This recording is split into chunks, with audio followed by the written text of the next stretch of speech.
안녕하십니까. 방금 소개받은 한국은행 발권정책팀 장석환 과장입니다.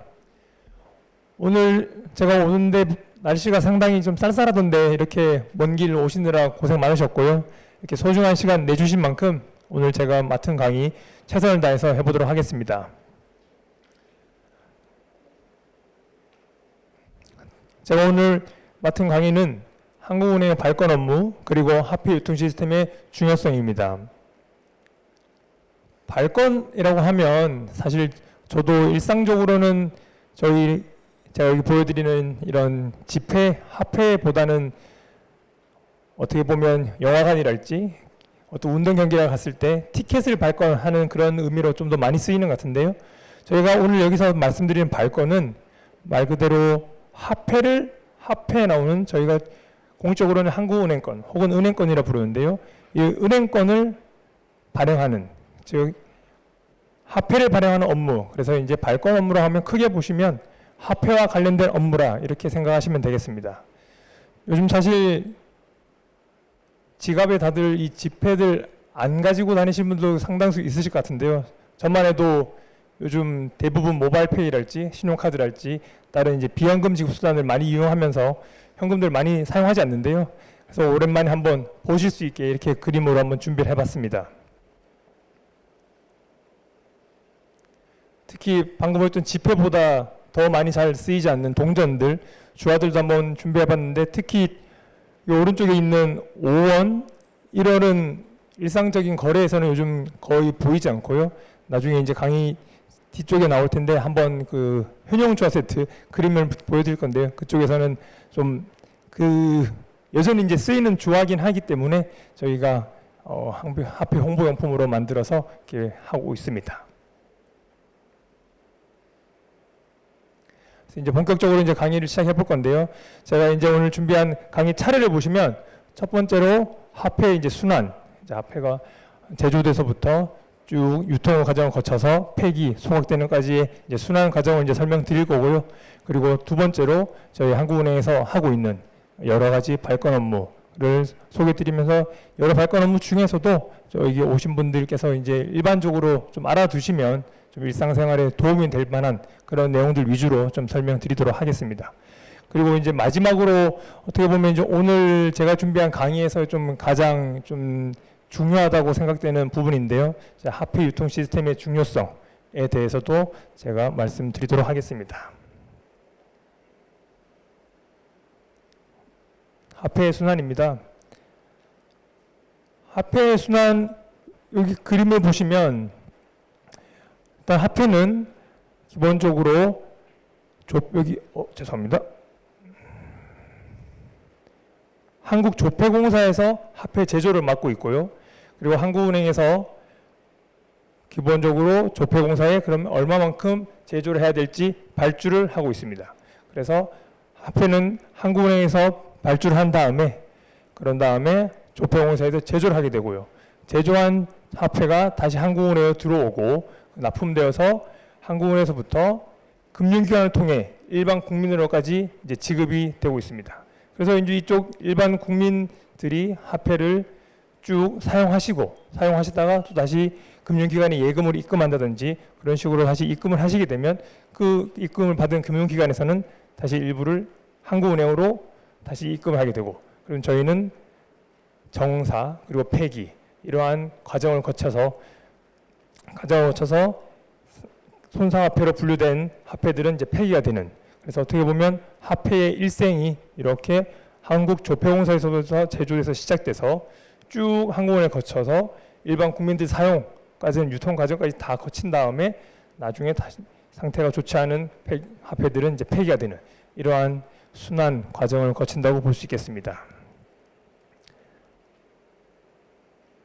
이제 순환도에 이제 여러 가지 용어들이 나와서 제가 좀 용어를 간략하게 좀 몇 가지 설명드리도록 하겠습니다. 첫 번째로 제조는 말 그대로 화폐를 만들어내는 과정이고요. 제가 방금 말씀드렸다시피 저희 한국은행에서 항상 매년 조폐공사에 제조가 필요한 양을 산정해서 조폐공사에 발주를 하게 되고요. 그렇게 되면 그 발주를 받은 조폐공사에서 실제 저희 은행권 그리고 주화를 다 제조를 하고 있습니다. 그다음 발행이라고 하는 표현이 나오는데요. 특히 오늘 발행, 환수 이런 단어들은 오늘 제가 하고 있는 강의 중에 좀 자주 나올 용어이기 때문에 이 용어에 대해서는 잘 알아두시면 도움이 될 것 같습니다. 발행은 한국은행이 발권 창구에서 화폐를 시중에 민간 일반 국민들에게 공급하는 것을 얘기하는데요. 공급하는 과정은 한국은행이 금융기관들이 시중은행과 같은 금융기관들이 한국은행에 개설한 당좌 예금 계좌에 예금 인출을 요청하면 저희는 한국은행 발권 창구에서 현금, 화폐가 실제로 금융기관에게 나가도록 됩니다. 발행과 반대라고 생각할 수 있는 환수라는 용어가 있는데, 환수는 말 그대로 화폐가 시중에 나가 있던 화폐가 금융기관들을 거쳐서 다시 한국은행으로 들어오는 것을 의미합니다. 시중에서 유통되던 화폐가 일반 국민들이 예금을 입금한다든지 아니면 세금을 납부한다든지 이런 여러 가지 경로를 통해서 금융기관으로 들어오게 되면 각 금융기관들은 예금 인출을 대비한 최소한의 화폐만을 보유하고 나머지 화폐들을 다시 한국은행에 입금하게 되는데요. 이러한 경로를 통해서 다시 한국은행으로 환수되게 됩니다. 그리고 정사라는 표현은 방금 환수된 화폐들을 저희가 여러 가지 분류 작업을 통해서 화폐가 다시 쓸 수 있는 화폐인지 아니면 상태가 좋지 않아서 폐기가 된다든지 아니면 또 혹시 위조된 화폐가 아닐지 변조된 화폐가 아닐지 이런 색출하는 과정. 그래서 이제 환수된 화폐의 장수도 확인하고 금액도 확인하고 위조 변조 화폐를 색출하기도 하고 그리고 손상된 화폐의 전액 혹은 반액 이런 기준에 따라서 판정도 하고요. 그래서 이제 사용화폐, 손상화폐 구분하는 이러한 일련의 업무들을 정사 업무라고 얘기하고 있습니다. 그리고 이제 폐기 소각은 말 그대로 아까 제가 말씀드렸던 정사 과정을 거쳐서 상태가 좋지 않은 도저히 다시 쓸 수 없는 화폐로 분류된 화폐들은 폐기화폐로 분류해서 소각함으로써 완전히 화폐의 물리적 형태를 없애버리는 것을 얘기합니다.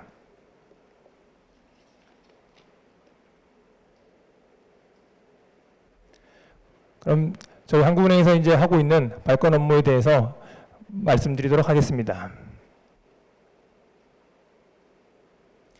발권 업무를 크게 보면 어떻게 보면 가장 중요할 수 있는 업무 중에 하나가 새로운 화폐를 발행하는 것, 그리고 새 화폐뿐만 아니라 기념화폐, 기념주화 같은 걸 발행하는 업무를 맡고 있고요. 그리고 화폐 발주는 방금 말씀드렸다시피 필요한 화폐를 일반 국민들이 이용하는데 충분하게끔 문제가 없게끔 필요한 양을 산정해서 조폐공사에 제조를 맡기는 발주 이 작업을 하고 있고요. 그리고 방금 이제 순환도에서 보셨다시피 그 국민들이 화폐를 인출 요청해 왔을 때 금융기관을 통해서 지급하고 그리고 다시 이제 수납받는 그런 업무를 수행하고 있습니다. 그리고 방금 말씀드렸다시피 환수됐던 그 화폐들을 잘 분류하고 다시 사용화폐로 분류 혹은 손상화폐로 분류 여러 가지 위변조 화폐 색출이랄지 그런 업무를 하는 화폐 정사 업무를 하고 있고요.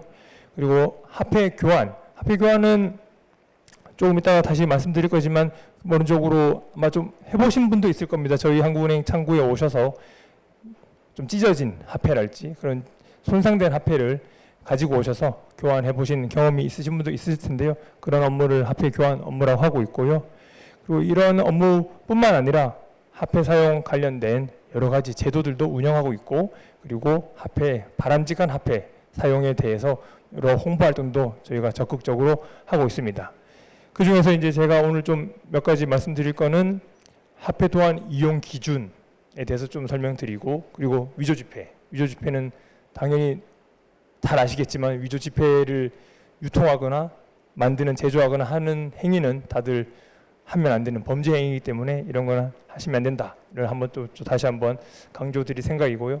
그리고 현금 사용 선택권이라는 용어, 이런 좀 생소하실 수 있는 용어인데요. 제가 이따가 화폐 유통 시스템의 중요성을 설명하면서 현금 사용 선택권의 보장과 관련된 내용들도 말씀드리도록 하겠습니다.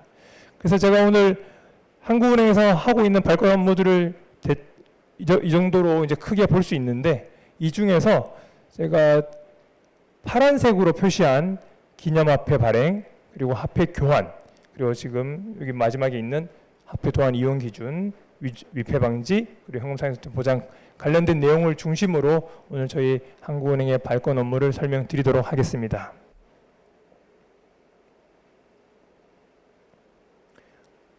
혹시 작년 11월인데요. 11월부터 12월에 저희가 누리호 발사 성공 기념주와 예약 접수를 받았던 그 당시 홍보 포스터인데 혹시 이 포스터 보신 적 있으신 분 있으십니까? 혹시?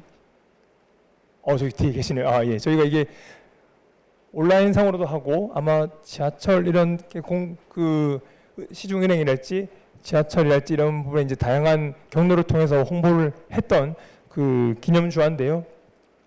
기념주화 혹은 기념화폐는 의미는 국가적인 행사 또는 역사적인 사건 등을 모든 국민들과 함께 기념하거나 아니면 홍보하기 위해서 만들어지는 화폐가 기념화폐입니다.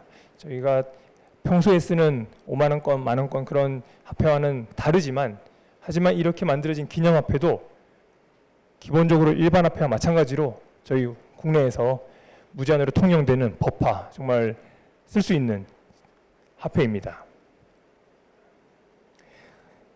그래서 지금 기념화폐 같은 경우에 기념화폐라서 좀 특수하긴 하지만 제가 방금 말씀드렸다시피 화폐와 동일하기 때문에 이 기념화폐를 만드는 절차도 새로운 화폐를 만드는 절차와 동일합니다. 기본적으로 화폐를 발행하기 위해서 절차는 저희 내부적으로 당연히 검토가 필요할 거고요. 새로운 화폐가 필요성이랄지 이런 여러 가지 이제 필요성을 다 검토를 해야 되고 그런 검토가 다 거치면 이제 정부의 승인을 얻어야 되며 정부 승인을 거쳐서 저희 한국은행의 금융통화위원회 의결을 거쳐서 기념화폐를 발행하게 됩니다.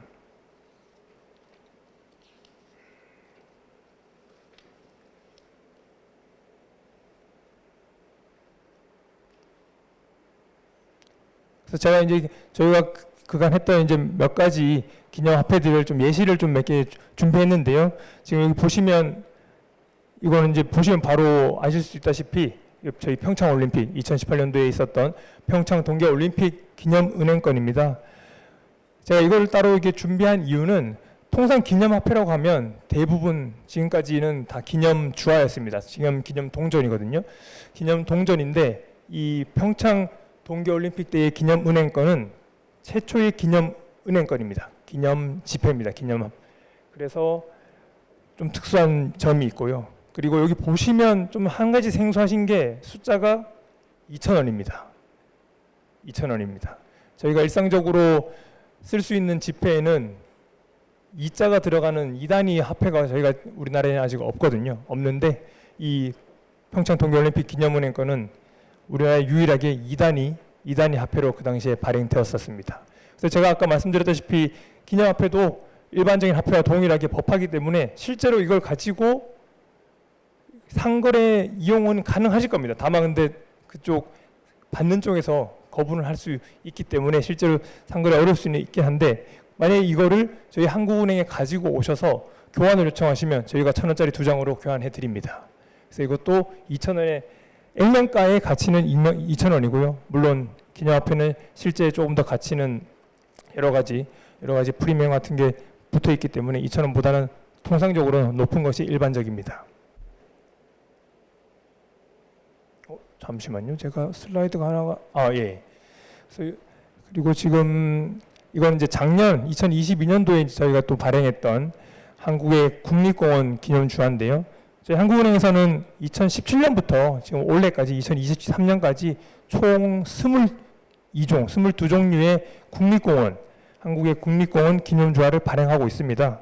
그래서 이거는 이제 작년에 발행했던 기념주화인데요. 작년에 가야산, 그리고 변산반도, 그리고 오대산 이렇게 이제 세 가지 국립공원은 기념주화를 발행했었는데 오히려 방금 보셨던 평창 동계올림픽 기념은행권은 액면이 2,000원인데요. 얘는 지금 혹시 잘 보이시는지 모르겠는데 얘는 5만 원입니다. 이 기념주화를 액면을 교환하시면 5만 원을 교환이 가능하십니다. 물론 이 기념주화는 은으로 만들어져 있기 때문에 아마 더 실제 가치는 5만 원보다는 높지 않을까 싶은데요. 그래서 물론 기념주화를 일상 거래에서 이용하시는 분은 뭐 거의 없다고 생각하셔도 무방할 것 같습니다. 그리고 참고로 말씀드리면 원래 2023년도 국립공원 기념주화 발행 관련된 내용이 저희가 어제 공개되었는데요. 그래서 원래는 제가 확인해 보니까 국립공원 설악산, 그리고 치악산, 월출산 이렇게 이제 세 개의 국립공원에 대해서 기념주화를 발행을 준비하고 있습니다. 그래서 아마 일정이 3월 초에 예약을 받아서 예약을 받아가지고 경쟁률을 확인한 다음에 경쟁률이 이제 1대1이 넘어가면 이제 추첨을 통해서 배정이 되는 것으로 알고 있습니다. 그래서 혹시 관심 있으신 분들은 한번 검색해 보시면 조폐공사나 아니면 몇 개 은행에서 이제 이거를 예약 접수를 받고 있거든요. 그 부분을 통해서 알아보셔도 좋으실 것 같습니다.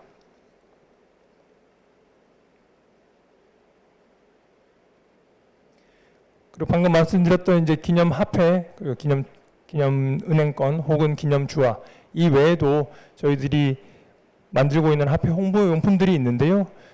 여기 지금 현용 주화 세트라고 해서 말 그대로 지금 저희가 쓰이고 있는 주화 세트를 이렇게 500원부터 아까 처음에 벌써 보여드렸던 5원, 1원까지 포함해서 이렇게 6종의 주화를 이렇게 포장을 해서 이건 제가 이제 단면만 이렇게 사진을 준비했는데 실제로는 좀 포장 케이스까지 좀 상당히 좀 신경을 써서 좀 고급진 케이스까지 신경을 써서 이제 판매할 수 있게 저희가 화폐에 대해서 홍보 활동을 하기 위해서 이렇게 제조를 해서 판매도 하고 있습니다.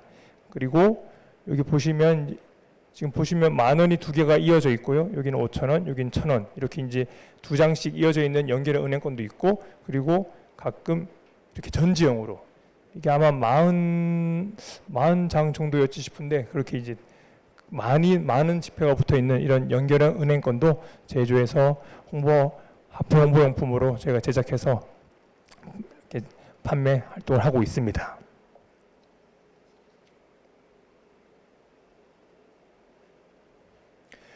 그리고 이제 두 번째로 이제 저희가 하고 있는 업무 중에서 좀 일상적으로 도움될 만한 건 이제 화폐 교환 업무인데요.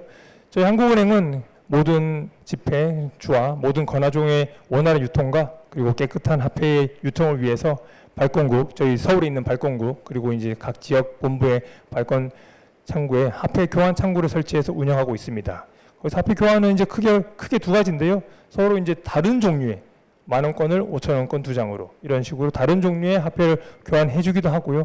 그리고 제가 서두에 말씀드렸는데 손상된 화폐를 기준을 가지고 제가 다음에 보여드릴 건데요. 일정 기준을 가지고 손상된 화폐를 또 사용할 수 있는 사용화폐로 지급을 해드리는 이런 교환 업무를 하고 있습니다.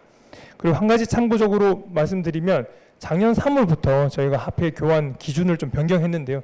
아마 다들 한국은행에 가면 당연히 신권을 주겠지라고 생각하시고 오실 수 있는데 저희가 작년 3월부터 화폐 교환할 때 원칙적으로는 사용화폐는 말 그대로 신권이 아닌 기존에 이미 한번 발행되었다가 한국은행 환수돼서 저희가 정사 과정을 거친 다음에 다시 쓰는데 문제가 없다고 판명된 말 그대로 사용해도 괜찮은 그런 화폐를 사용화폐라 부르는데 그런 사용화폐로 지급하는 것으로 원칙이 바뀌었습니다. 다만 이제 설이나 이런 명절 같이 특수한 경우에는 여전히 좀 일정 한도 범위 내에서 정해진 한도 범위 내에서 제조화폐 혹은 신권 이렇게 신권으로 지급하고 있는데요. 저희가 이렇게 작년 3월에 기준을 바꿨던 이제 가장 큰 이유는 이제 사실 저도 마찬가지인데 이왕이면 지폐를 쓸 거라면 좀 신권을 쓰고 싶은 그런 이제 신권을 선호하는 현상들이 좀 다들 있으실 텐데 저희가 이렇게 이제 기준을 좀 바꿈으로써 저희 일반 국민들이 화폐를 쓸 때 꼭 신권이 아니어도 좀 깨끗한 사용 화폐를 쓰더라도 문제가 없다라는 그런 인식이 좀 생길 수 있도록 해보자는 취지에서 이렇게 이제 교환 기준을 마련했고요. 그리고 또 한 가지 이제 좀 비용 측면에서도 보면 저희가 매번 신권을 지급하게 되면 신권이 그만큼 많이 필요하게 되고 그러면 신권을 그만큼 또 많이 매년 제조를 해야 됩니다. 그러다 보면 신권 제조에 또 상당한 비용이 들기 때문에 비용 측면에서도 저희가 이제 국가 경제 전체를 봤을 때는 비용이 어떻게 보면 좀 낭비되는 그런 측면이 있을 수 있기 때문에 무조건 신권이 아니라 사용화폐를 지급하는 것으로 원칙으로 정했습니다.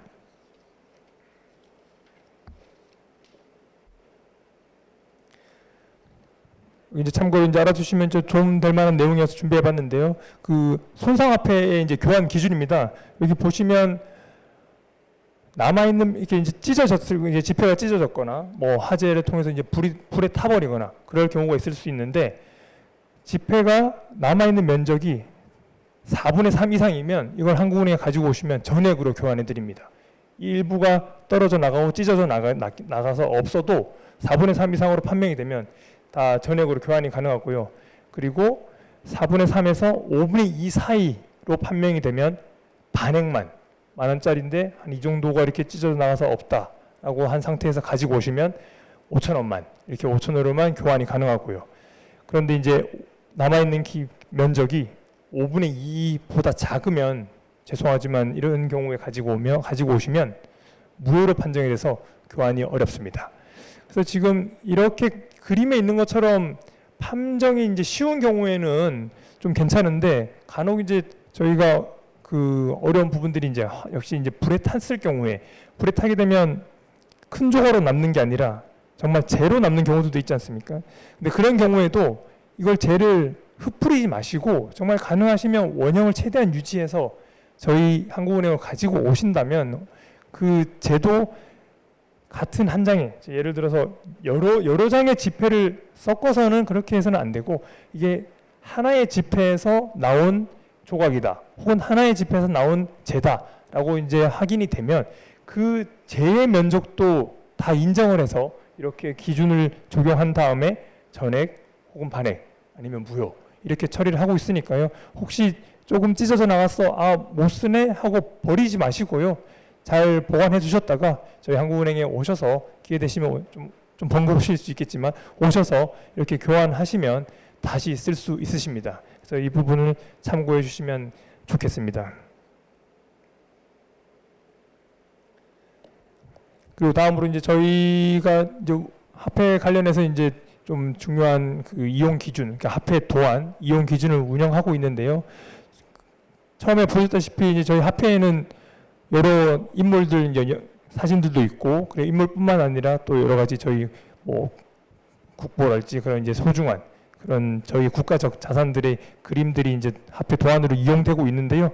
그런 도안들의 저작권은 기본적으로 저희 한국은행에 있습니다. 그래서 그런 도안을 임의로 무단으로 이용하시면 안 되고요. 그래서 그런 부분들을 좀 기준을 정하기 위해서 화폐 한국은행 건 및 주화의 도안 이용 기준, 저희가 통상 이제 화폐 도안 이용 기준이라고 많이 부르는데요. 이런 도안 이용 기준을 설정해서 만들어서 운영하고 있습니다. 그래서 이제 화폐 도안을 혹시 이제 필요에 의해서 뭐 교육 목적이랄지 여러 가지 이제 목적에 의해서 이제 이용하실 수 있는데 그럴 때 이용하시려면 화폐 모조품 뭐 인쇄지로 나가는 인쇄 사파 혹은 이제 전자적 형태로 나가는 전자적 사파 이런 형태로 이제 이용은 가능하신데 만약에 이용을 하시려면 여기에 지금 나와 있듯이 규격을 좀 일반적인 저희가 실제로 쓰고 있는 화폐와는 다르게 작게 하거나 아니면 크게 하거나 여기 지금 정해져 있는 대로 예를 들어 화폐 모조품이다. 그러면 은행권 규격의 50% 이하 또는 200% 이상 이런 식으로 이게 만약에 만들어져서 시중에 나왔을 때 사람들이 봤을 때 이거는 화폐가 확실히 아니구나 이렇게 인상 알 수 있을 정도로 좀 차별이 되게끔 만들어야 되고요. 이러한 이제 기준대로 만들지 않으면 저희가 발견했을 경우에 이제 경고나 이제 시정 조치를 요구할 수 있고요. 그리고 혹시 그럼에도 불구하고 제대로 조치가 이루어지지 않으면 아까 말씀드렸다시피 이 화폐 도안의 저작권은 저희 한국은행이 있기 때문에 그 저작권법에 따라서 어떤 이제 또 법적인 조치도 이제 취할 수 있는 그런 내용이니까요. 좀 참고 부탁드리고요. 그래서 이제 간혹 사실 이렇게 마트나 이렇게 가보면 이런 식의 쿠폰 같은 것들을 좀 보실 수 있을 겁니다. 그래서 이런 것들은 어떻게 보면 저희 하는 나라의 이제 화폐의 어떤 품이나 그런 걸 좀 손상시킬 수 있기 때문에 이렇게 하는 거는 사실 하시면 안 되고요. 그리고 이런 방석이랄지 특히 이제 이런 물건을 만들어서 이걸 영리적 목적으로 판매하고 하는 거는 절대적으로 금지되어 있기 때문에 하시면 안 됩니다. 그래서 이 부분들은 좀 일상생활에 혹시 이제 이런 화폐 모조품이랄지 뭐 여러 가지 다양한 형태의 이제 화폐 형태 비슷한 거를 만들어서 하시고 싶으실 경우 저희 한국은행 홈페이지에 화폐 도안 이용 기준이 올라와 있으니까요. 이거를 좀 잘 참고하셔서 문제 없게끔 그렇게 이용해 주시면 감사하겠습니다. 그래서 한 가지 제가 좀 준비한 게 있는데요. 예. 이게 지금 재벌집 막내 아들에서 지금 금고에 지금 엄청나게 많은 만 원짜리들이 이렇게 쌓여 있는데요.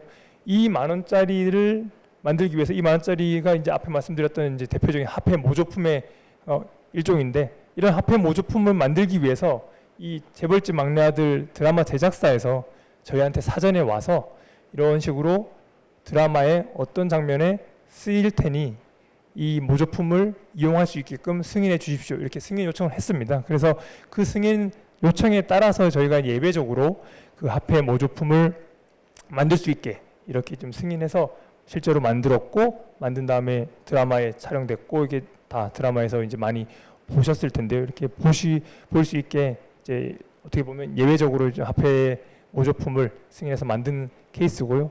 근데 이렇게 만들어서 하고 나면 저희가 또 철저하게 이거를 정해진 기한 내에 저희한테 다 가지고 오셔서 폐기 처분까지 하는 절차까지 저희가 다 확인하고 있습니다. 그래서 이렇게 대량으로 있는 경우에 좀 사실 폐기하는 것도 만만치 않은데요. 그래서 이런 절차를 다 거쳐서 하고 있습니다. 그래서 혹시나 이제 앞으로도 뭐 드라마랄지 다양한 그 매체에서 혹시 이러한 이제 화폐가 나온다면, 이거는 한국은행에 미리 사전에 신청을 해서 승인을 받고 만들어진 화폐 모조품이겠구나, 이런 생각을 한번 해주시면 감사하겠습니다.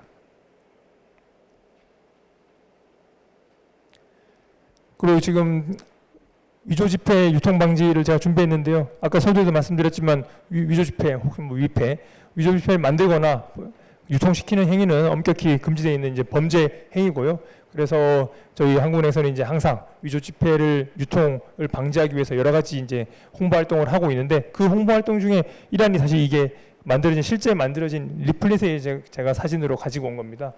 그래서 이 리플릿 이제 앞면이 이렇게 돼 있고, 뒷면에 보면 위조지폐를 확인하기 위한 이제 3가지 기본 방법이 있는데요. 이 3가지도 기억해 두시면 상당히 도움 될 겁니다. 가끔 정말 현금을 받았는데 좀 이상하다 싶을 때 이게 위패인지 아닌지를 일일이 한국은행에 와서 그 감변을 요청하시기엔 너무 번거로울 수 있기 때문에 한번 보시면, 첫 번째로 빛에 비추어 보시면 이건 아마 많이들 아실 겁니다. 이게 비추어 보면 이 그림들이 이렇게 나타나시는 걸 알 수 있어요. 숨은 그림들이 나타나는 걸 알 수 있을 거고요. 혹시 그림이 나타나지 않으면 거의 100%, 이 그림이 나타나지면 거의 100% 위패일 겁니다. 그거는 바로 의심할 수 있으니까 어떻게 바로 경찰서 혹은 저희 한국은행에 신고를 해주시면 감사하겠고요.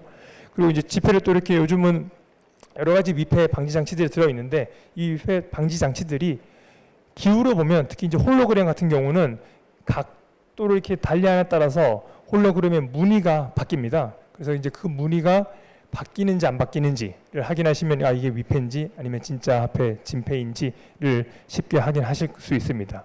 아무리 좋은 그 인쇄기를 해서 인쇄를 한다 하더라도 이런 홀로그램 같은 것까지 완벽하게 그 따라하기는 쉽지 않은 것으로 제가 알고 있는데요. 그래서 이렇게 기울여 보면 이게 위패인지 아닌지 또 쉽게 판명하실 수 있을 거고요. 그리고 이 부분은 또 잘 안 하실 수 있을 것 같은데요. 여기 지금 숫자 있는 부분하고, 그리고 여기 사람 인물 이게 초상 부분을, 화폐를 혹시 이제 기회가 되시면 한번 집에 가셔서 한번 만져보시면 약간 촉감이 다릅니다. 약간 살짝 도돌도돌하다고 해야 될까요? 그런 이제 감촉이 다른 걸 느낄 수 있으실 텐데요. 그래서 이제 만져보시면 또 이거는 이게 그냥 일반 뭐 프린터나 그래서 이제 인쇄된 지폐가 아닌 정말 그 진짜 위조 지폐 방지 장치가 잘 들어가 있는 진짜 화폐라고인 것을 알 수 있으실 겁니다. 그래서 이거를 지금 3가지 원칙, 비추어 보고, 기울여 보고, 만져보기, 이 3가지를 잘 기억해 두시면 일상생활에서도 위조 지폐가 의심됐을 때 스스로도 쉽게 판단하실 수 있을 겁니다.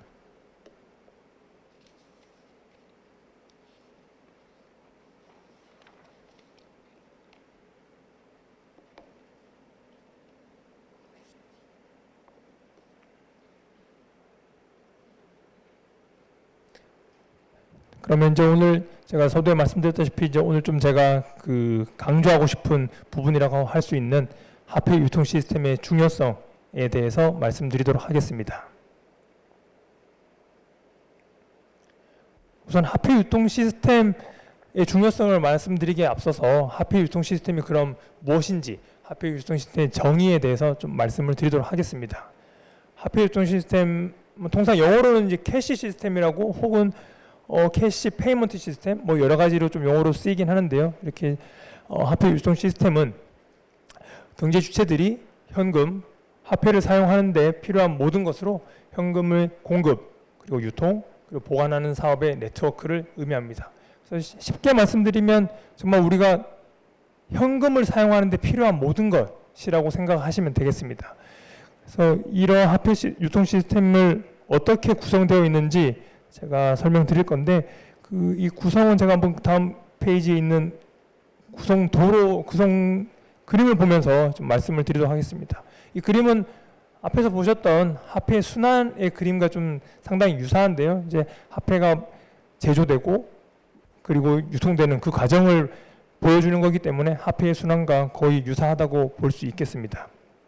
여기서 보시면 화폐 유통 시스템은 크게 공급자 그리고 중개자, 유통하는 중개자가 있고 그리고 실제 이제 화폐를 사용하는 이게 사용자로 크게 세 부문으로 분류할 수 있는데요.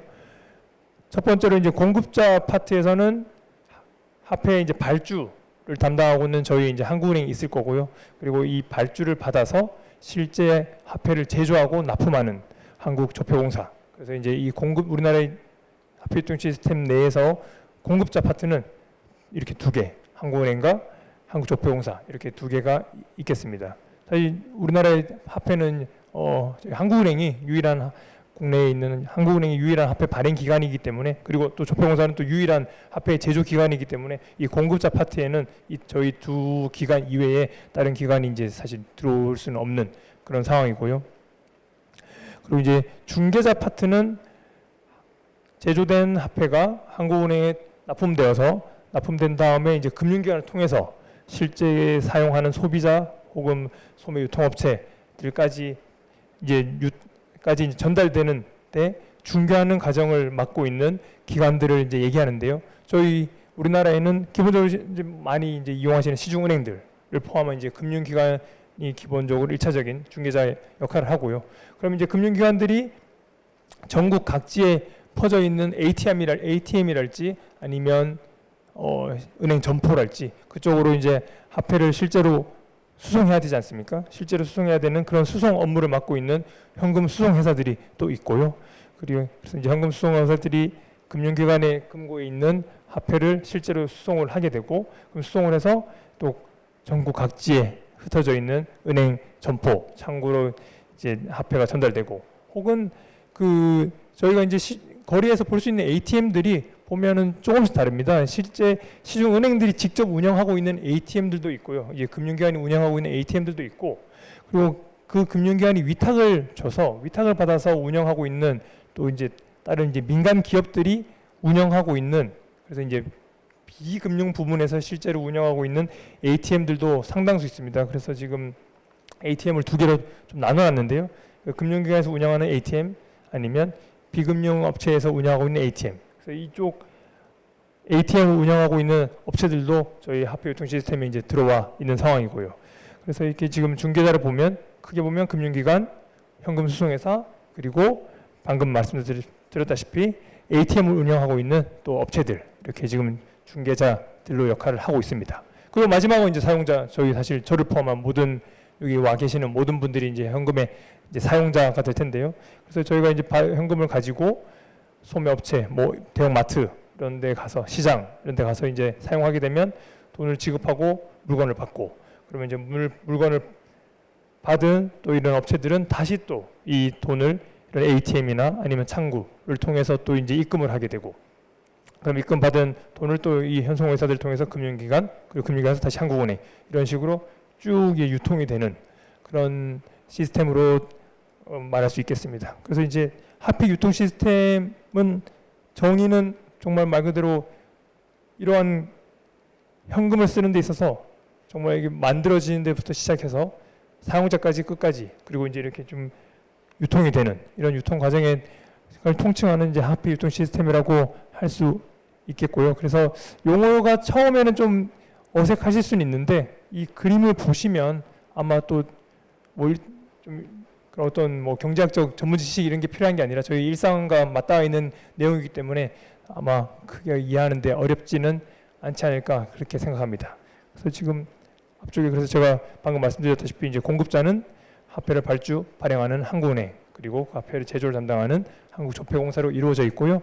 그래서 이제 중개자는 그림에서 보시다시피 한국은행 또는 이제 금융기관으로부터 현금을 공급받아서 이제 최종 소비하는 사용자에게까지 배분하는 역할을 수행하는 금융기관들, 그리고 또는 그런 관련 업체, 현금 수송회사랄지 그 ATM 운영하는 업체들, 그런 관련 업체들이 이제 중개자 역할을 하고 있습니다. 그리고 마지막으로 이제 저희 국민들, 사용자들입니다. 금융기관 또는 이런 ATM 운영 업체로부터 현금을 실제 인출해서 사용하는 주체로 뭐 소비자 아니면 유통업체 그리고 소상공인 등이 이제 사용자가 되겠고요. 그래서 이제 보시면 화폐 유통 시스템, 화폐는 어떻게 보면 화폐 유통 시스템은 공적인 역할을 수행하는 이제 공공 부문의 공적인 역할을 수행하는 공적 시스템인데, 이 시스템 내에는 이 공공 부문뿐만 아니라 민간 부문들이 훨씬 더 많은 역할을 하고 있는, 상당히 그래서 이 화폐 유통 시스템 내에서는 민간 부문들의 역할이 상당히 중요한 그런 시스템이라고 생각하시면 되겠습니다. 그래서 이제 화폐 유통, 방금 말씀드렸던 이제 화폐 유통 시스템이 그러면 어떤 요건을 갖춰야 되는지, 그리고 어떤 기능을 수행해야 되는지, 그런 부분들을 좀 정의해 놓은 게 있어서 여기 2021년도 뉴질랜드 중앙은행에서 그 발간한 이제 보고서에서 이제 제가 찾아서 좀 넣은 내용인데요. 지금 보시면 화폐 유통 시스템은 이제 기본적으로 민간 일반 국민들의 현금 수요가 이제 급격히 만약에 이제 변동할 경우에도 질서 정연한 방법으로 현금을 충분히 공급할 수 있는 그런 충분한 적절한 인프라가 갖춰져 있어야 되고요. 그리고 두 번째로, 그리고 현금에 대해서 이제 국민 수요가 있는 한 충분한 수준의 현금 접근성, 그리고 현금 사용 선택권을 보장할 수 있어야 됩니다. 그리고 이러한 두 가지 그 목적들을, 요건들을 잘 달성하면서도 그리고 이제 효율적으로 자원을 활용할 수 있어야 되겠습니다. 그래서 뉴질랜드 중앙은행에서는 이 세 가지 이런 이제 기능을 다 갖춘 화폐 유통 시스템을 이렇게 표현했습니다. Fit for Purpose Cash 시스템이라고 정의했는데요. 그래서 지금 여기서도 현금 접근성 그리고 현금 사용 선택권이라는 용어가 나오는데, 용어 자체에서 혹시 어떤 의미인지 혹시 모르시는 용어가 혹시 있으실까요? 일단 접근성 말 그대로 얼마나 우리가 현금을 쉽게 필요할 때 현금을 얼마나 쉽게 찾을 수 있는지, 그리고 현금 사용 선택권은 현금을 쓰고 싶은데 현금을 혹시 결제를 거부하는 경우가 있지 않을지. 그래서 이제 사람마다 현금을 쓰고 싶으면 현금 쓰고 비현금을 쓰고 싶으면 비현금 쓰고, 그거는 이제 자율에 맡겨져야 되는데 내 의지와 상관없이 현금을 쓰고 싶은데도 불구하고 현금을 쓰지 못한다면 그러면 현금 사용 선택권이 보장되지 않는다고 볼 수 있고요. 그리고 현금 접근성 같은 경우는 내가 당장 현금이 좀 필요한데 근방에 가까운 거리에 ATM이랄지 아니면 은행 점포가 없어서 현금을 찾을 수가 없다든지 그런 문제가 생기면 그러면 충분한 수준의 현금 접근성이 보장된다고 볼 수 없겠죠. 그래서 지금 사실 지금 요즘 현금이 많이 이용이 이제 줄어들고 있는 그런 추세지만 여전히 국민들 중에는 현금 수요가 있는 계층이 분명히 여전히 이제 존재하고요. 그래서 국가적 전체적으로 봤을 때 국민 수요가 있는 한 그 수요를 충족시킬 수 있는 충분한 수준의 현금 접근성, 현금 사용성을 보장할 수 있어야 되겠습니다.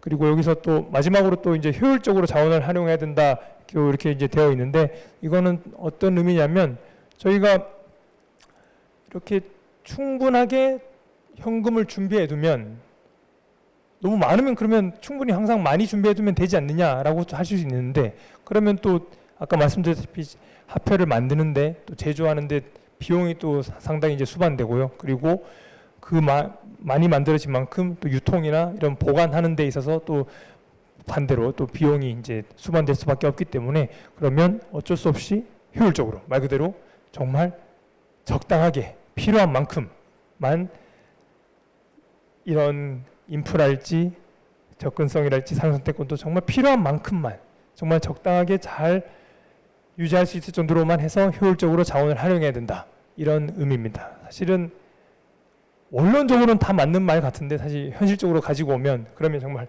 얼마나 필요할지 그러면 어느 정도가 충분한 수준인지 이런 건 좀 사실 알기는 좀 쉽지 않은 그런 또 영역이기도 합니다.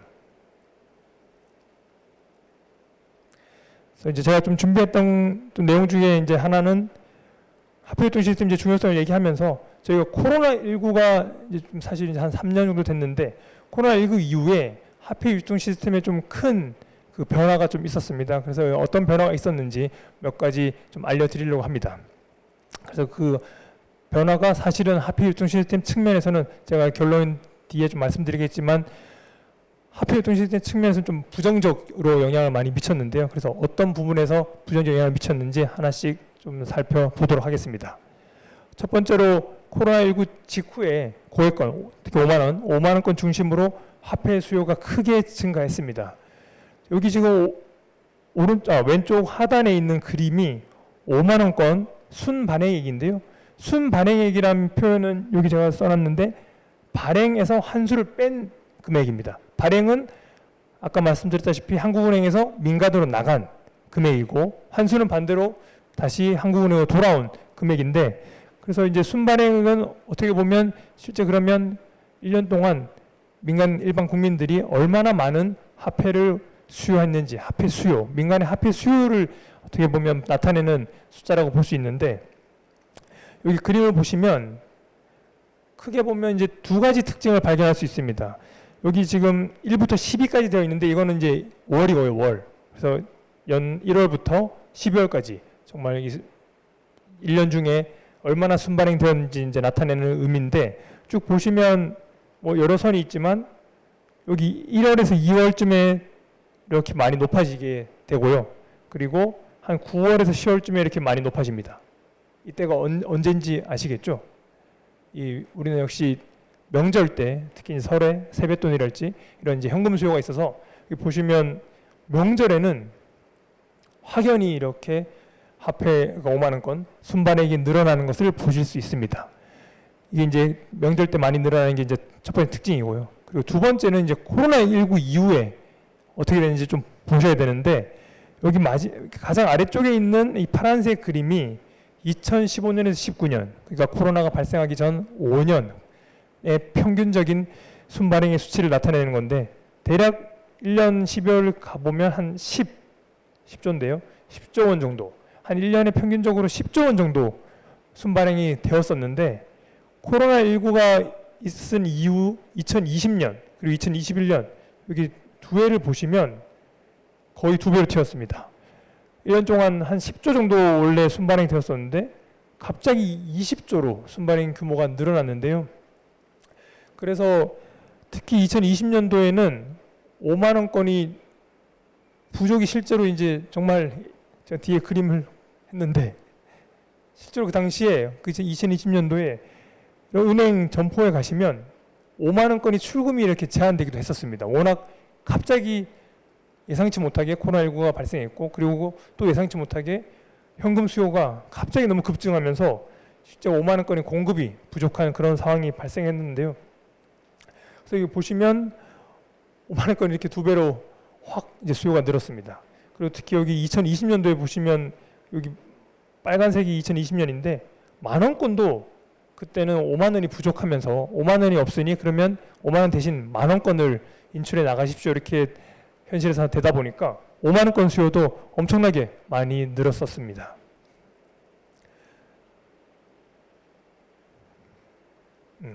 그래서 이제 그 당시에 이제 5만 원권 인출이 일시적으로 이제 제한이 됐었고요. 그래서 이제 저희 한국은행에서는 그때 가만히 있을 수 없기 때문에 그 5만 원권을 더 추가로 통상적으로 저희가 이제 한 해 발주를 그 한 번 이렇게 해서 1년간 이 정도 규모가 필요하니 이만큼 제조를 하십시오라고 조폐공사에 발주를 하게 되는데 이때는 갑자기 코로나19 이후에 수요가 급증하면서 5만 원권이 부족해지는 사태가 발생함에 따라서 저희가 추가적으로 5만 원권을 발주해서 제조를 했고요. 그리고 원래 이제 1년 동안 그 정해진 어떤 순서, 어떤 5만 원권, 만 원권, 5천 원권, 1,000 원권 이렇게 제조하는 순서가 있는데 그 순서를 좀 조정함으로써 5만 원권을 좀 더 납품 시기를 조기화해서 이런 출금 문제가 생기는 것을 좀 조기 해소하려고 당시에 노력했었습니다. 사실 그때 제가 아는 지인도 이거를 얘기하면서 한국은행에서 돈이 없어서 돈을 못 준다 이런 얘기를 지인한테 들었을 때는 저도 사실은 그런 일이 어떻게 일어나냐라고 했는데 현실이 이랬었더라고요. 그래서 그때 좀 정말 정말 이례적인 그런 정말 상황이었다고 볼 수 있겠습니다. 그래서 저희가 왜 이렇게 5만 원권이 수요가 많이 늘었을까 이렇게 좀 살펴봤더니 아무래도 가장 큰 요인이 이거였지 않을까 싶습니다. 코로나19 이후에 워낙 이제 뭐 경험해 본 적 없었던 그런 이제 큰 사건이어서 경제의 불확실성이 자체가 이제 워낙 높아졌고 그리고 이제 그러다 보니 이제 경기가 안 좋아질 걸 예상이 되니까 금리가 많이 그렇게 이제 낮아졌었는데 이렇게 경제의 불확실성이 높아지고 금리가 낮아짐에 따라서 화폐 보유의 이제 기회비용이 이제 낮아지지 그런 상황이 되다 보니 민간 일반 국민들이 이제 예비용 그리고 이제 가치 저장용으로 5만 원권 중심으로 화폐 수요가 크게 늘어난 것이 아닌가 그렇게 보고 있습니다. 그래서 예전에도 보면 저희 1999년도에 Y2K 그런 2000년이 되면 정말 세상이 정말 크게 위험해진다 뭐 그런 얘기가 나왔을 때도 그렇고 글로벌 금융위기 위기 때도 경제 불확실성이 높아지면서 화폐 수요가 높아졌던 적이 있는데요. 그와 유사하게 코로나19 이후에도 그 고액권 수요가 크게 증가했었고요. 그리고 이제 금리 측면에도 보면 아무래도 금리가 낮으면 은행에 예금해 놓는 게 크게 의미가 없기 때문에 그냥 현금으로 차라리 예비용으로 혹은 가치 저장용으로 그냥 집에 금고에 이렇게 보관하는 게 낫지 않겠냐라고 생각하신 분들이 많이 있었던 것 같습니다. 그래서 이제 금리랑 한번 이 연간 순발행액 저희 민간의 화폐 수요라고 말할 수 있는 연간 순발행액이랑 한번 상관계수를 한번 구해봤더니 상당히 지금 마이너스 반대 방향으로 크게 움직이는 것을 알 수 있습니다. 그래서 이제 유럽 중앙은행인 ECB에서 21년도에 이런 용어를 쓰면서 이제 보고서를 좀 쓴 적이 있습니다. 패러독스 오브 뱅크노트 말 그대로 지폐 화폐의 역설. 그래서 이제 우리나라뿐만 아니라 이제 유럽도 다 화폐 사용이 이제 기본적으로 줄어들고 있는데 그런데도 불구하고 실제로 통계로 화폐 발행 잔액을 보면 꾸준히 증가를 하고 있습니다. 그래서 이게 왜 그럴까? 그렇게 이제 다들 생각해보니 찾아보니 역시 이제 국민들이 가치 저장 수단으로 현금 수요가 이제 계속 늘고 있다 이렇게 판단되고 그리고 특히 이제 그런 추세가 코로나19 이후에 확대되었다 이렇게 이제 유럽 중앙에서 보고 있습니다. 물론 이제 우리나라 좀 다르지만 이제 유로화 같은 경우에는 유로 지역 외부에서도 또 수요가 증가한 부분도 일정 영향을 미치고 있다고 그렇게 분석하고 있습니다. 그래서 이제 저희가 또 이제 여러 나라를 쭉 비교해봤는데요. 그래서 코로나19 이후에 이렇게 화폐 수요가 늘어난 게 비단 우리나라에만 국한된 일일까 하고 봤더니 사실 20년도에 보시면 뭐 미국, 유로, 캐나다 정말 주요국 어디에서나 공통적으로 발생했던 그런 상황입니다. 그래서 그 당시에 이제 뭐 코로나19 직후에 다들 경험하셨겠지만 실제로 이제 외출이나 여행이나 이런 게 다 제한되기도 했고 좀 자유롭지 못했기 때문에 일반 대면 상거래가 상당히 많이 위축되었는데 그럼에도 불구하고 화폐 수요는 이렇게 크게 증가를 했었습니다. 그래서 지금 상당히 어떻게 보면 화폐 수요가 실제 거래용보다는 예비용, 가치 저장용으로 이제 화폐 수요가 증가했다고 이제 볼 수 있겠고요. 근데 다만 이제 이 표에서 이제 한 가지 저희가 또 좀 더 본 것은 여기 한국 숫자와 이 주요국 평균 숫자를 보시면 20년도에는 크게 늘어난 것은 공통적인데 지금 뒤쪽으로 가면 우리나라의 증가율이 21년, 22년으로 왔을 때 주요국들은 코로나 이전 숫자와 거의 이제 유사하게 혹은 오히려 더 낮게 이렇게 지금 많이 떨어졌는데 우리나라 같은 경우에는 21년도에도 다른 나라에 비해서 이 줄어드는 속도가 거의 없이 여전히 상당히 많이 화폐 수요가 늘어났었는데요. 그래서 저희가 좀 생각해 본 거는 아무래도 우리나라가 어떤 그 코로나19 방역 조치가 이제 다른 외국 주요국들보다는 조금 더 길게 이연됐던 그런 효과가 아무래도 좀 있지 않을까. 그리고 특히 이제 저희는 코로나19 이후에 또 이게 이제 뉴스 기사 이런 거 봤을 때는 아무래도 해외들보다는 우리나라 이제 국민들이 조금 더 코로나19에 대해서 좀 조심하고 경각심을 가지고 함으로써 그렇게 좀 화폐 수요가 또 그 증가하는 게 유지가 된 게 아닐까 그렇게 생각하고 있습니다.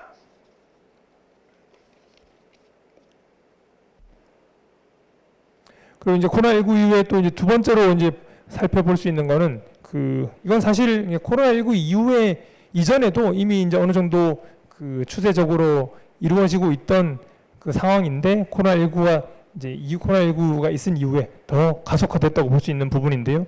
비연금 지급수단의 이용이 확대가 되고 주화의 수요가 동전의 수요가 감소했습니다. 그래서 저희 이제 서베이 결과를 보면 여기 현금이 여기가 이제 왼쪽이 2019년이고요.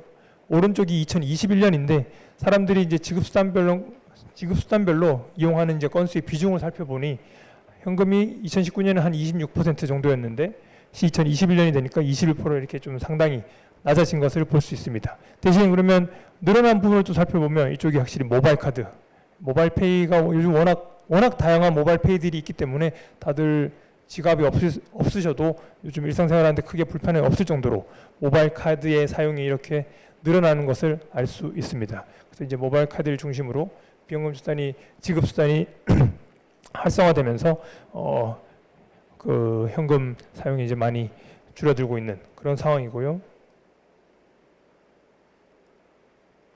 그리고 이제 당연히 또 비연금 지급 수단이 활성화되니까 동전의 사용이 크게 감소하고 있습니다. 그래서 순반행액 제가 말씀드렸던 이 발행에서 한 수를 뺀 그 순반행액을 이제 주화 쪽으로 살펴보면 이 코로나19 이후에 이제 2020년에 마이너스 말 그대로 한국은행에서 나간 금액보다 한국은행으로 들어오는 동전이 더 많아지고 있습니다. 그래서 지금 20년, 21년 같은 경우에 주화의 순반행액이 지금 이렇게 마이너스 순한수로 이렇게 전환된 그런 상황이고요. 그리고 저희가 21년도에 경제 주체별 현금 사용 행태 이제 조사를 했었는데 그 가계에서 주화를 보유하고 있는 금액 중에 한 76%, 70% 뭐 거의 대부분이죠. 대부분은 그냥 방치하고 있다, 퇴장되어 있다라고 응답하셨습니다. 실제로 거래되고 있는 주화는 한 23% 정도밖에 되지 않고 그냥 집에 어딘가에 서랍이나 어딘가에 방치되어 있는 퇴장되어 있는 주화가 지금 대부분인 그런 상황입니다.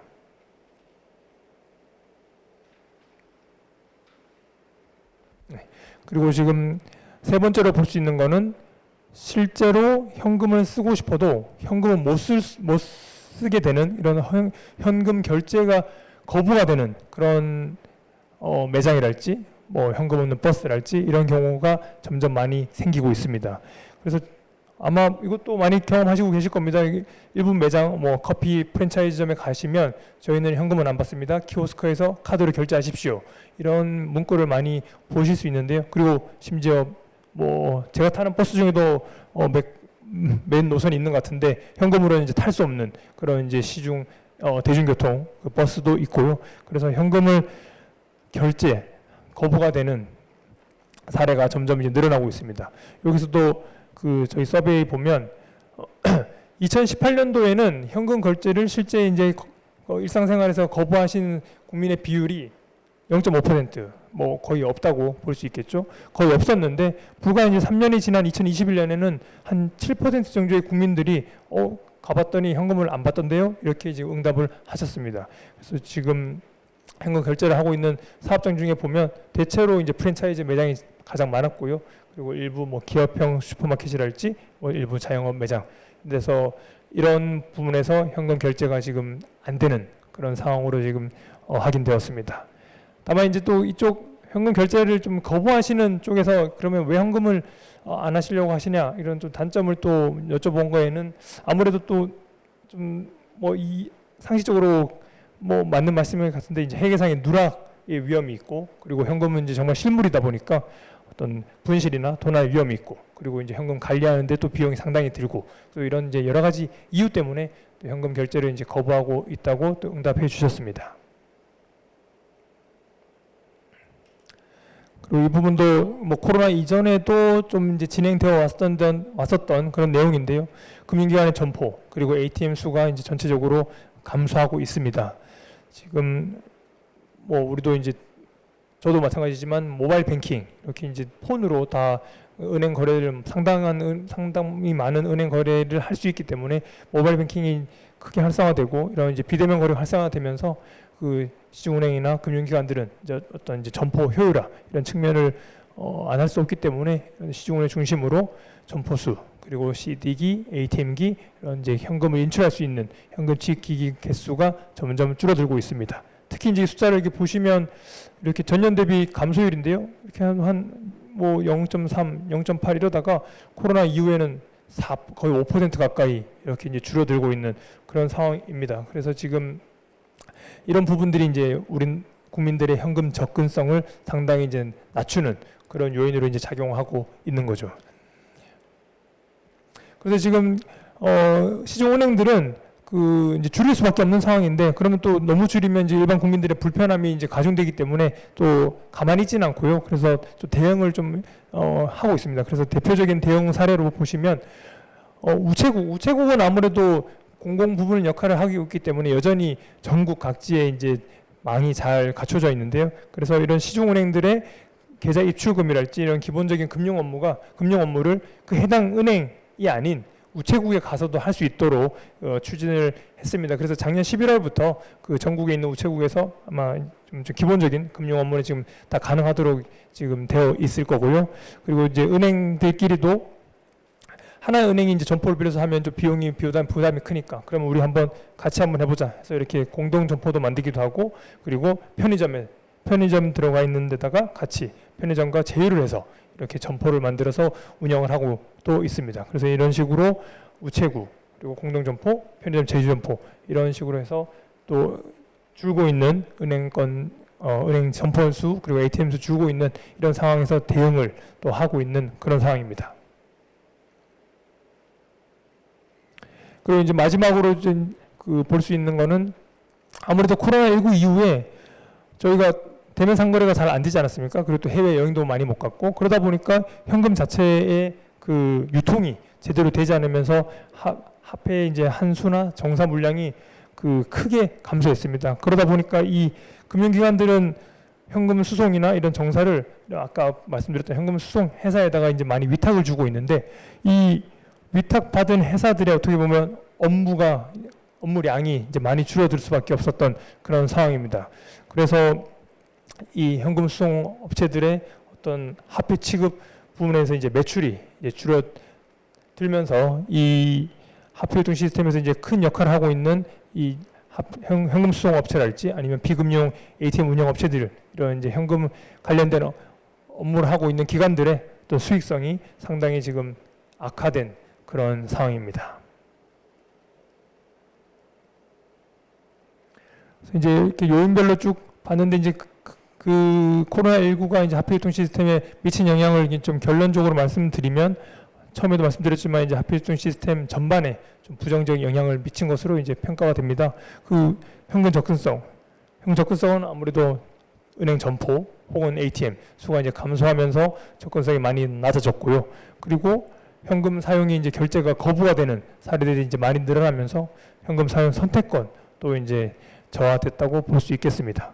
그래서 이제 현금은 사실 평소에 쓰지 않고 뭐 크게 나는 상관없다라고 이제 하시는 분들도 많이 있겠지만 여전히 고령층이랄지 저소득층이랄지 이런 디지털 지급 수단에 대해서 이제 접근성이 낮은 취약계층들이 여전히 많이 있기 때문에 이런 분들은 이런 현금 접근성이나 현금 선택권이 저하될 경우에는 오히려 일상적인 경제활동, 소비활동이 제약될 수 있어서 이 부분은 좀 저희가 나와는 크게 상관없는 일이야 라고 하기에는 좀 뭐랄까 좀 너무 이렇게 지나가기에는 좀 무거운 주제인 것 같습니다.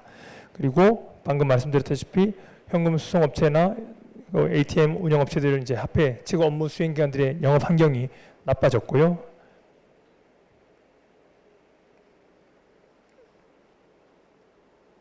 그래서 이제 결론에 이제 대응 과제를 말씀드리면 저희도 뭐 전망을 해보자면 앞으로도 이제 경제는 점점 이제 디지털화 될 거고 좀 더 수많은 이제 더 편리한 뭐 비연금 지급 수단들이 이제 나올 테니까요. 그런 걸 생각해 보면 국민들의 현금 사용 감소세는 아무래도 앞으로도 지속되지 않을까 그렇게 전망하고 있습니다. 하지만 제가 말씀드렸다시피 이전 화폐유통 시스템에는 수많은 현송회사나 ATM 운영업체도 이제 민간 부문들이 참가하고 있는데 이런 민간 부문들의 경영 여건이 어려워지면 이 화폐유통 시스템 자체가 운영이 상당히 어려워질 수 있는 그런 상황입니다. 이 화폐 유통 시스템은 어떻게 보면 여기 이제 스위스 중앙은행 이제 부의장이 또 작년 11월에 하신 얘기도 제가 좀 준비해봤는데 이 화폐 유통 시스템은 기본적으로 이제 볼륨 비즈니스입니다. 많이 쓰일수록 그 비용이 적게 드는, 적게 쓰이면 그만큼 단위 비용이 많이 증가하기 때문에 운영하기가 상당히 어려운 그런 이제 화폐 유통 시스템이어서 그래서 현금 사용 감소는 단위 비용 증가를 초래해서 현금 인프라의 경제적인 부담을 가중시킨다. 이렇게 지금 스위스 중앙은행에서도 이런 식으로 지금 우려를 좀 표명하고 있고요. 그래서 이제 현금이 많이 이제 사용이 줄어들고 있지만 여전히 상당수의 이제 국민들이 현금을 필요로 하는 만큼 이를 이제 충분히 공급하기 위해서는 화폐 유통 시스템이 원활하게 안정적으로 작동이 되어야 됩니다. 특히 이제 이 화폐 유통 시스템은 예를 들어서 저희 참가하고 있는 민간 회사들의 일부 회사가 정말 경영 상황이 너무 나빠져서 운영을 중단한다든지 그런 상황, 이 시스템에서 아예 밖으로 빠져나가야 된다면 그럼 정말 이 훼손이 될 거거든요. 근데 그 훼손이 한번 되고 나면 다시 복구하기가 상당히 쉽지가 않기 때문에 그런 상황까지 가기 전에 미리 선제적으로 대비를 하는 것이 중요하다고 할 수 있겠습니다. 그래서 어쩔 수 없이 이 화폐 유통 시스템은 이제 볼륨 비즈니스이기 때문에 안정적인 시스템 운영을 위해서는 일정 수준 이상의 현금이 사용되면서 이 참가하고 있는 기관들의 어떤 운영에는 충분한 어떤 수익성이 확보가 돼야지만 확보를 통해서 현금 인프라를 유지하는 것이 상당히 중요하다고 할 수 있겠습니다.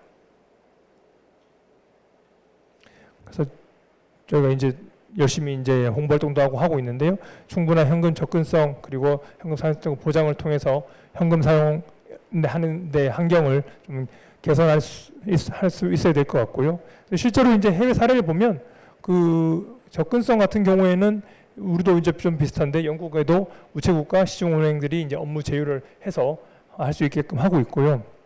그리고 이제 현금 사용 선택권 같은 경우에 우리나라에서는 아직 이렇게 되진 않았는데 일부 나라들에 보면 소매점들이 현금 결제를 거부할 수 없도록 오히려 이제 지금 우리나라에서는 이제 프랜차이즈에서 현금 안 받습니다 이렇게 하는데 이런 나라에서는 법적으로 그렇게 하면 안 됩니다 이런 식으로 해서 좀 강하게 이제 법적으로 현금 사용 선택권을 보장하고 있는 그런 나라들도 벌써 이렇게 생겨나고 있습니다. 그래서 지금 이런 부분들을 이제 추후 우리도 이제 혹시 필요하다면 생각해 봐야 되지 않을까 그렇게 보고 있고요. 그리고 뿐만 아니라 디지털화가 되고 있으니 이런 디지털 기술들, 훌륭한 기술들을 이용해서 화폐 유통 시스템에서도 비용 절감할 방법을 찾아보고 그래서 여러 가지 현금 취급 업무에 있어서도 혁신을 추구를 해야 될 것 같습니다.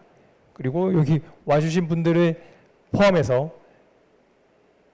저희 국민들의 이런 화폐와 관련된 관심이 아무래도 있어야 이게 화폐 유통 시스템이 앞으로도 잘 유지가 되지 않을까 그렇게 생각하고 있고요. 그래서 지금 제가 마지막으로 준비한 저희 현금 사용 선택권 관련된 이제 보장 포스터입니다. 그래서 여기 보시면 저희 하고 싶은 얘기가 이겁니다. 현금 사용 선택권은 정말 나한테는 문제가 없을 수 있지만 현금 필요한 사람, 그 이웃을 배려하는 포용이다. 그리고 특히 어떤 뭐 전산상의 문제랄지 이런 경우가 발생했을 때 신용카드나 모바일페이가 안 될 수가 있습니다. 그런 경우에는 현금은 언제든지 쓸 수 있기 때문에 여전히 현금을 필요하다고 저희는 이제 보고 있어서 이거를 이렇게 홍보 포스터를 만들어서 열심히 이제 홍보 활동을 하고 있습니다. 그래서 이제 오늘 제가 강의를 쭉 이제 준비하면서 이제 혹시 이제 이 강의가 끝난 다음에 기억해야 될 키워드가 뭐냐라고 생각해 보시면 한국은행에서 여러 가지 이제 발권 업무를 하고 있는데 그런데 화폐 유통 시스템이 여전히 중요하구나. 화폐가 아직은 필요하구나. 이런 계층이 있구나. 그래서 지금 키워드는 오늘 생각해 보시면 지나고 나서도 기억해 주길 제가 이제 부탁드리는 키워드는 이 현금 사용 선택권 그리고 현금 접근성 이 두 가지가 되겠습니다. 여기까지가 제가 오늘 준비한 강의고요. 오늘 이렇게 긴 시간 제 강의 이제 경청해 주셔서 감사드립니다.